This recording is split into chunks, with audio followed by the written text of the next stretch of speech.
Hello दोस्तों, कैसे हैं आप। एक बार फिर से आपका स्वागत है आपके अपने YouTube channel Gopal study studio में। दोस्तों, एक स्टूडेंट ने मेरे एक क्वेश्चन पूछा था कि सर पिच एरर क्या होता है।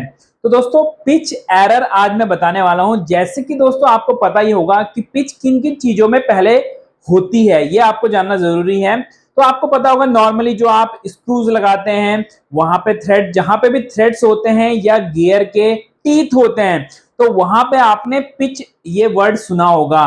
तो जैसे कि आपको थ्रेड पता है कि थ्रेड के एक पॉइंट से उसके दूसरे थ्रेड के सेम पॉइंट के बीच की दूरी को पिच कहते हैं।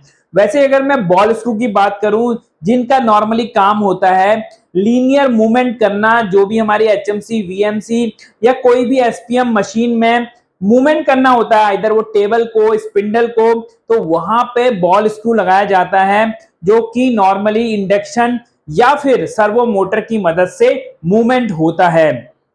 तो दोस्तों, जहां पे भी पिच होगा वहां पे पिच एरर वर्ड जरूर आता है, क्योंकि कोई भी चीज परफेक्ट नहीं होती है, कुछ ना कुछ उसमें एरर होते ही हैं। भले ही वो 2 माइक्रोन हो, 4 माइक्रोन हो, as per there accuracies, but कोई भी चीज 0 0 नहीं होती है, कुछ ना कुछ एरर जरूर होते हैं। तो दोस्तों, उसी को पिच एरर कहते हैं। तो दोस्तों, यहाँ पे मैं सबसे पहले आपको बॉल स्क्रू के बारे में बताता हूं कि बॉल स्क्रू में पिच एरर का क्या मतलब होता है।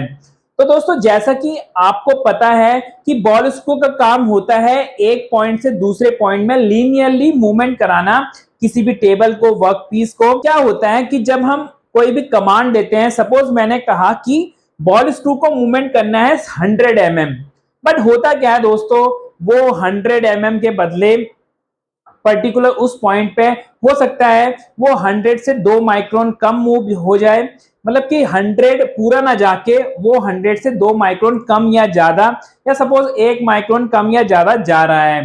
तो ये जो भी डिफरेंस आ रहा है, चाहे वो 1 माइक्रोन का हो, 2 माइक्रोन का हो या 4 माइक्रोन का है, तो उसी को पिच एरर बोलते हैं। तो दोस्तों, पिच एरर आने के कई रीजन होते हैं, जिसके कारण हमारा जो भी कमांड दिया रहता है, मतलब कि जिसे हम बोलेंगे कमांडेड वैल्यू, जो भी हमने मोटर को दी रहती है जिससे वो बॉल स्क्रू को मूवमेंट कराती है, और एक्चुअल वैल्यू जो कि सपोज जितना की एक्सिस मूव हुई है, तो उनके बीच का डिफरेंस जो होता है वो पिच एरर होता है। ये नॉर्मली 3 रीजन की वजह से आता है। अगर मैं बॉल स्क्रू की बात करूं तो सबसे पहला रीजन है दोस्तों, बॉल स्क्रू की जो पिच है, जो स्क्रू की पिच बनी हुई है या डायमीटर है स्क्रू शाफ्ट का, उसमें कुछ ना कुछ एरर है। तो दोस्तों, होता क्या है, नॉर्मली हम ये चाहते हैं कि अगर हमने 10 mm पिच का बॉल स्क्रू हमारे पास है, अगर हम उसको एक रोटेशन दें, अगर मैं स्क्रू शाफ्ट को एक रोटेशन दूं, तो नॉर्मली हमारा कितना मूव करना चाहिए। अगर 10 mm का पिच है, तो जो टेबल है या जो भी नट के साथ जो भी असेंबली लगी हुई है, वो 10 mm मूव करना चाहिए।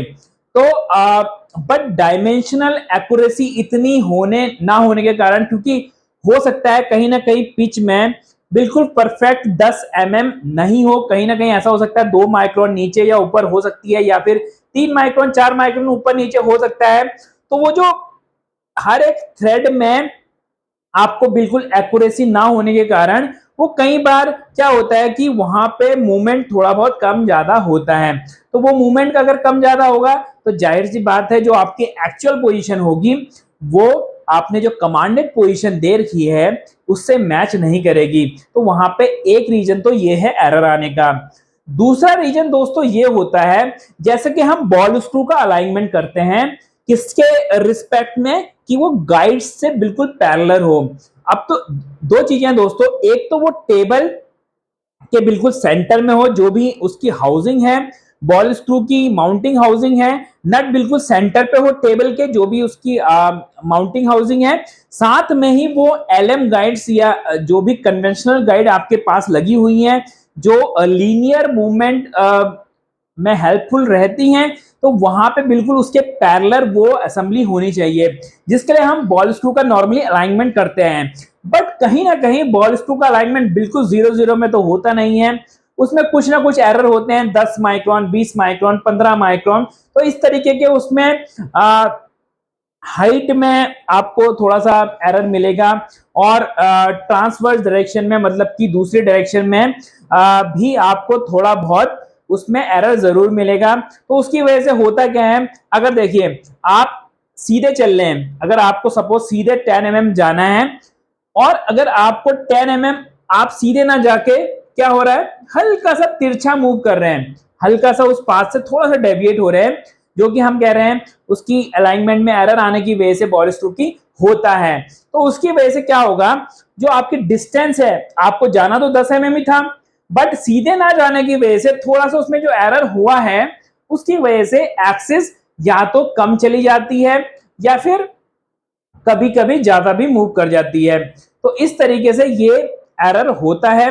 दूसरा जो होता है, जो कि नॉर्मली अगर बॉल स्क्रू का अलाइनमेंट जो है वो डिस्टर्ब ज्यादा रहता है, तो उस केस में ज्यादा हमारे पिच एरर होते हैं।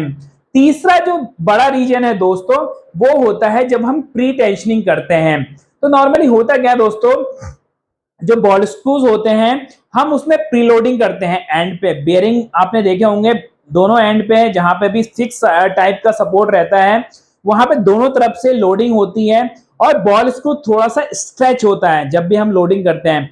तो स्ट्रेच होने की वजह से उसकी लेंथ में थोड़ा सा चेंजेस आते हैं।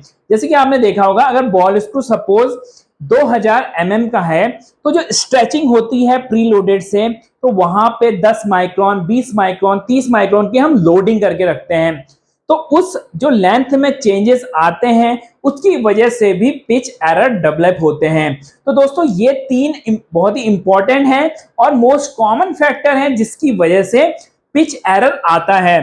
तो दोस्तों आशा करता हूं आज की वीडियो देखने के बाद आप समझ गए होंगे कि जो बॉल स्क्रू में या कोई भी थ्रेड्स में किस तरीके से पिच एरर डेवलप होता है।